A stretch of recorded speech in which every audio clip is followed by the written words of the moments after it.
Thank you, Marcin, and welcome everyone. It is incredible to be back here at New York, New Belfast. This extraordinary event has been so impactful over the years in terms of building and strengthening our transatlantic relationships and also creating opportunities for trade and investment. And we're very grateful for Marcin and Conlon and the team here at Haughian Events who have made all of this possible over the last 17 years. I was fortunate this morning to wake up to news that we have a new investor coming into Belfast, Tactical, who are going to be setting up a AI and data analytics hub. And as Councillor McLaughlin mentioned earlier on today, Belfast and the wider region has become a magnet for international investment, and particularly investment here from the US, which is our largest single source of foreign direct investment. And here in New York, we have investors like Citigroup and Daily Pay. And Marcin, I should say that you missed out one president in your roll call earlier today, and that was President and CEO of Symphony, Ben Néill, who is with us today. And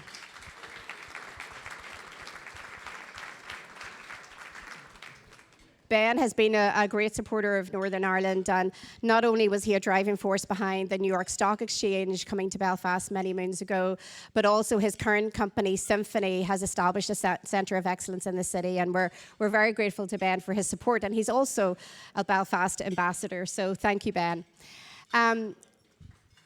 We have approximately 300 US investors based in the north, and there's never one single driver of why those companies come and choose to invest in Northern Ireland as opposed to a location around the world.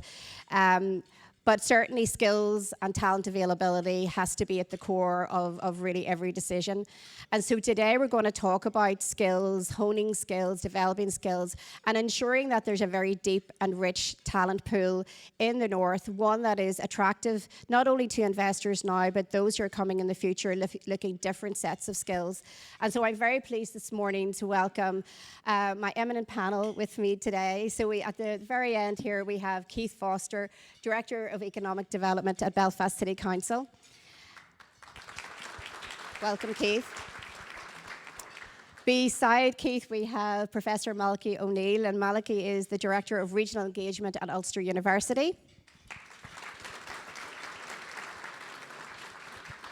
And introduced to you earlier today, we have Bernie Maguire, 57 stars, who looks after the controller's money and makes good, sound investments on his behalf. Welcome, Bernie.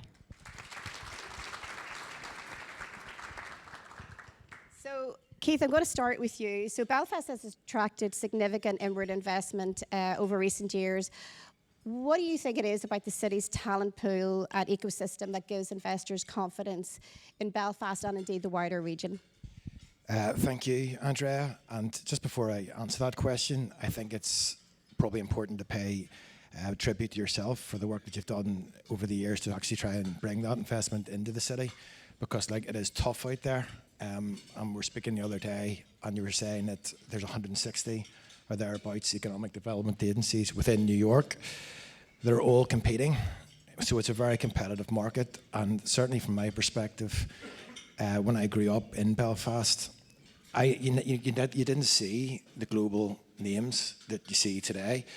And it's probably just, I think everybody should just recognise and reflect the importance of foreign direct investment and investment within the city in terms of what it actually does in transforming people's lives and the opportunities that that gives to young people and people of all ages. Within Belfast, I think the strength of its ability to collaborate. It's a tight-knit ecosystem, and everybody plays their parts in trying to refine a skills offering that'll go hand in hand with that investment that comes into the city.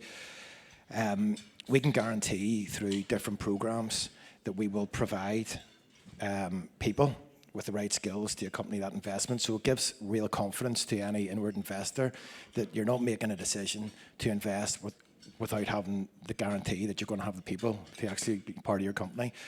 So we'll work very closely with the universities in terms of defining the right courses.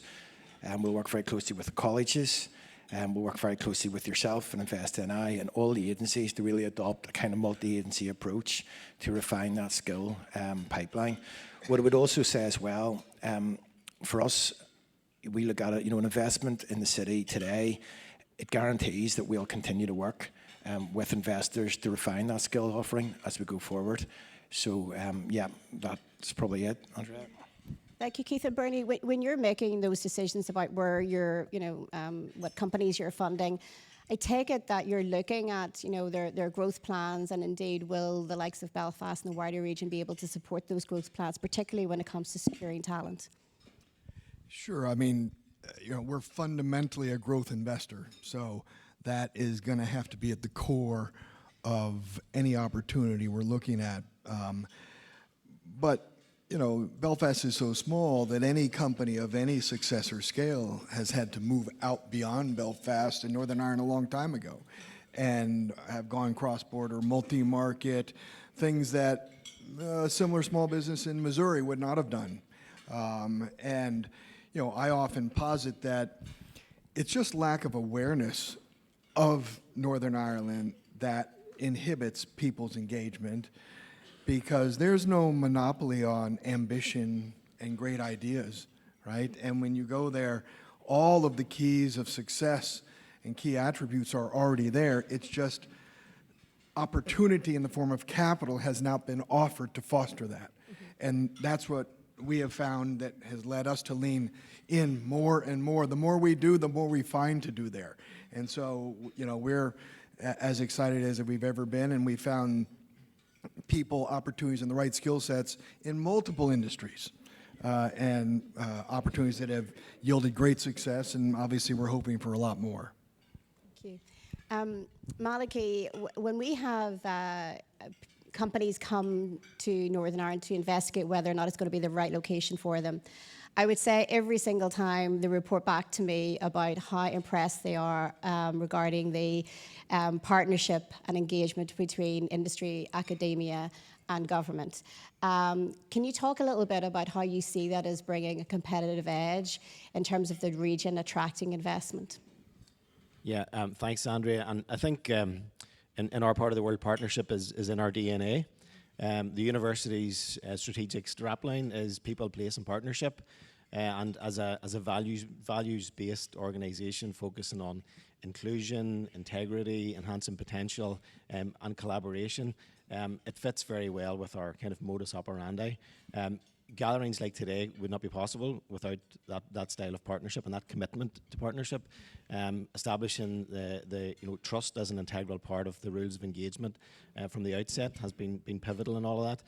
I think the engagement with other agencies, particularly the Chamber of Commerce, particularly our council partners, is really genuinely significant in that. But also how we broaden that coalition. The Dublin-Belfast Economic Corridor has been referenced already. I have the privilege of representing the university on the board of DBEC, but also on the other seaboard we have the Atlantic Innovation Corridor, and I lead on the Atlantic Futures Project, which is a collaboration between University of Limerick, Galway, ATU, and ourselves at UU, and it means that there's a collaborative network right across the island that is committed to offering a soft landing to investors, soft landing for FDI opportunities, and in Belfast, and as has been referenced already, the tremendous work of yourself and colleagues in bringing companies to our doorstep, but also ensuring that we're ready, we're open for business.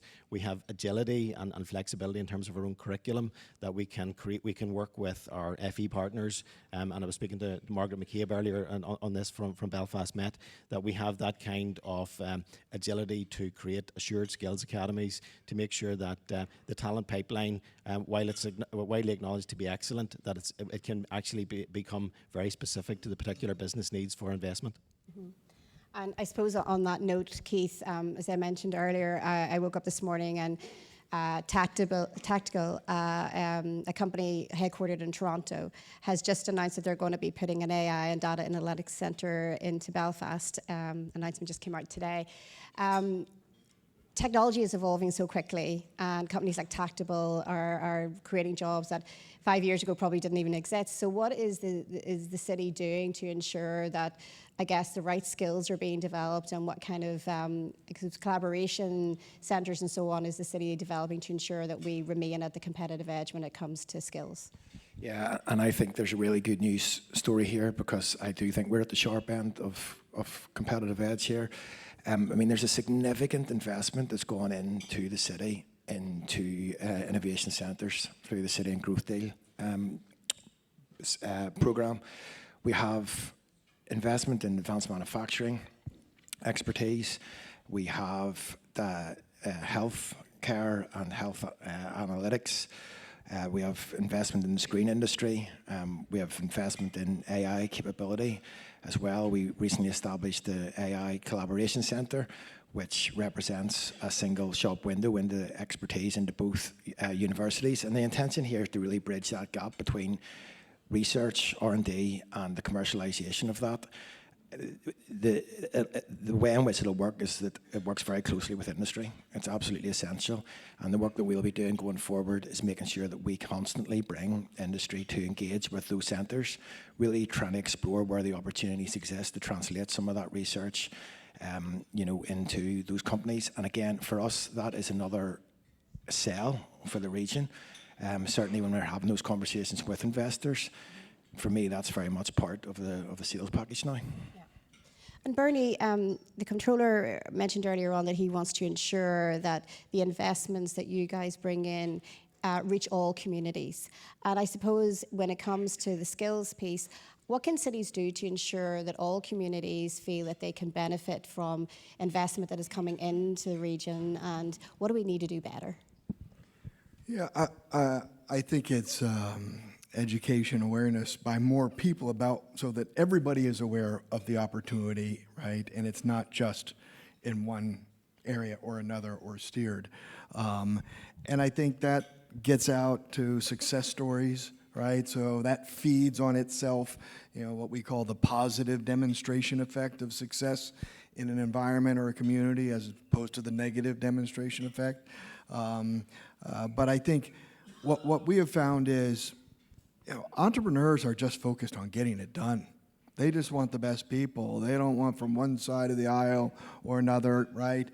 And I'll tell you a quick story. That one of the first investments we made in was in a hospital network. Great entrepreneurs started the business, and when we were doing our diligence and talking to them, we asked them, well, what was their representation on both sides of the aisle? And the two ethnic Indian owners said, I don't know.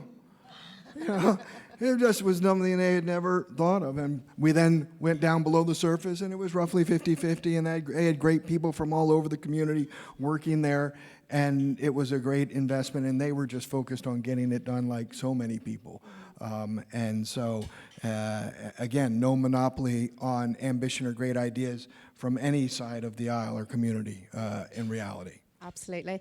And Malachy, I suppose in terms of preparing your students for the future, I guess what sort of skill sets do you see out there that we are going to be needing to create more of, and what sort of steps is the university taking to ensure that those skills are available? Well, I think in designing curriculum now, like inclusion and co-design is integral to that, and we talk about the delivery of a skills escalator, and it's to ensure that we reach learners regardless of where they start off from, but also that we create a learning model that provides our graduates with the kind of resilience, creative thinking, problem solving that will enable them to go to the next stage in their own career. But also working with our partners in schools, in the FE colleges, we ensure that that learning opportunity is available to all, but also there's an opportunity for alumni of each of those organisations to return time and time again, because it's more than likely that there will be more than one single career pathway for each of our graduates henceforth, and it's imperative that we ensure that there's an opportunity for those who don't have a job to get a job, and those who have a job to come to us, work with our partners in FE, work with the university, and ensure that they can get a better job. And that's a very privileged position for us to occupy, but it's also one of great responsibility in terms of how we future-proof our curriculum and the graduate qualities from our students. And Keith, I know a number of companies have worked very closely with our colleges and so on to ensure that perhaps people who feel that they haven't been touched by Northern Ireland's economic prosperity or our success in attracting international investment find new pathways into employment. And I know companies like, for example, Bank of America, who toward the end of last year announced that they're going to put 1,000 jobs into Northern Ireland and have been recruiting from the start of the year and are way ahead of their hiring plans, which is great. But prior to making that announcement, they had announced that they were going to work in partnership with Belfast Met on a programme to develop skills. We've had City do a similar programme alongside Council. So could you talk a little bit to that piece about the new pathways that Council and others are creating for people to get into employment? Yeah, and I think that issue, it's an issue that the city faces, but I think it's an issue that's faced by a lot of cities across the globe. It's, the question is, how do you include those and give those opportunities to individuals that are maybe a little bit further away from employment and from those opportunities. Certainly from a Belfast City Council perspective, that sort of inclusive growth piece is front and central nearly for everything that we do. And we will work intentionally to develop programs to go into those communities and try to provide those opportunities. We would like to do more of that, absolutely, but we do as much as we can with the budget and with the resources we've got available to do that. We will work with partners and we will work with industry in developing those specific skills. Opportunities, I think, yeah, you're right, the Bank of America, we worked through the colleges to provide assured skills, ran a number of employment academies. I think we put 800 people maybe through that, and that sort of grant. I think there's a 75% or 80% employment outcome with that, so that's really, really positive. Yeah, it's really important for our politicians as well politically that the benefits of economic growth are felt by all. So we work very intensely around that to try to make that happen. And Malachy, how are the universities and other bodies working alongside our innovation centres to, I guess, translate some of that kind of research and development into commercial opportunities? Yeah, and I think it's important to note that really what we've created in recent times are a number of innovation centres that are world leading and mark out our part of the world as a destination for companies, for investors who are interested in a particular industry or particular skill set. And I think obviously Studio Ulster, the partnership between Ulster University and the Harbour is a really good example of that. Not only have we put in place an incredible piece of infrastructure, 70+ million in terms of the existing facility, we've also secured a match funded through the Arts and Humanities Research Centre through the UK funding, the future proofing of that Skills Academy as well. So it means that not only are the facilities and the provision there world leading at present, but also it's future proofed for the next period to ensure that the companies will come time and time again, and that the skill set and our resources can evolve with them. So it's about marking out the world leading qualities that we have and making sure that the rest of the world knows about it.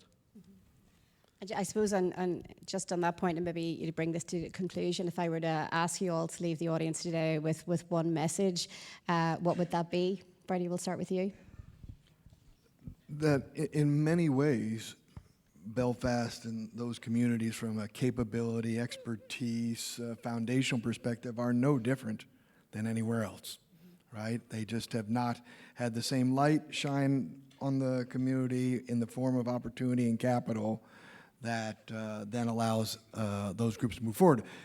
But the flip side of that is they've done more with less over a long period of time, and in many ways, I think a lot of those management teams are much more capable, because they've been through much tougher times, prospered, moved their businesses forward, less access to capital, less, opportunity as a general matter, and we see it in the people we engage with on a daily basis.